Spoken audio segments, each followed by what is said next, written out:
In France, the education minister is set to announce a plan to combat bullying in schools today. The issue, he says, is going to be his top priority. It comes after a number of shocking cases where teenagers who had suffered bullying committed suicide. In each of those cases, the parents of the victims had alerted the schools to the problem, but not enough was done to help them. Well, to talk more about this, about me, and particularly how bullying is seen here in France, I'm joined by Angela Diffley, our international affairs editor. Angela, first, tell us a bit more about the background to this initiative. Yeah, as in any country, there are sadly, from time to time, very tragic cases like this. There were two particularly high-profile ones, one just before the end of the last school year, a 13-year-old girl who took her own life, and another just 2 days into the new school year, a 15-year-old boy took his own life. And in both cases, they said they'd complained to the schools and not enough was done.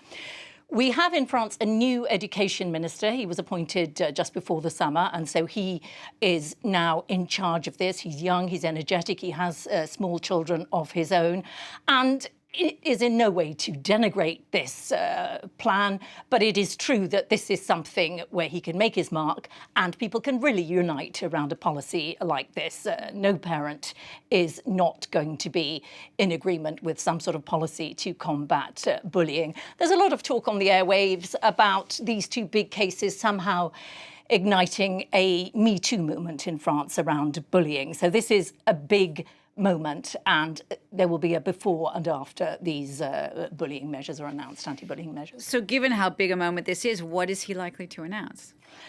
Some announcements have already been made. They're all now to be included in a major package to tackle bullying. I think we have a graphic coming up. A lot of them are punitive measures. Number one, that the victim no longer would have to change school, which has sometimes been the case until now. It will be the bully, and that every education authority will have to have some sort of anti-bullying strategy, a unit to deal with at every education authority. The next four rely rather a lot on the cooperation of either parents or social media companies. So we will await to hear how he expects that to work in reality. Under 15-year-olds will not be allowed to register for social media accounts without the authority of their parents. They're planning to link that up with some of the software used to belong to any school. So that might be how that works. There are also other suggestions. We've also got phone confiscation. Again, how's that going to work? They're relying on parents a bit, but a judge can order a phone to be confiscated before the end of some sort of procedure. Digital curfews, again, relying on parents, and bullies being banned from social media if they are found to be bullies, and judges would be introduced. So a lot more penal involvement, police involvement, judge involvement. Alongside that that judicial response, if you like, are some other ideas, and I know we're going to hear a little more about this in a minute, but they've been looking very much at some of the ideas in Denmark. One is an anti-bullying, an idea of empathy classes from a very young age for children to make them aware of how other people feel. So that's a key thing. Denmark has very good results on anti-bullying policies. Right, because this, of course, isn't just a problem in France, bullying. No, it's sadly, bullying has always existed.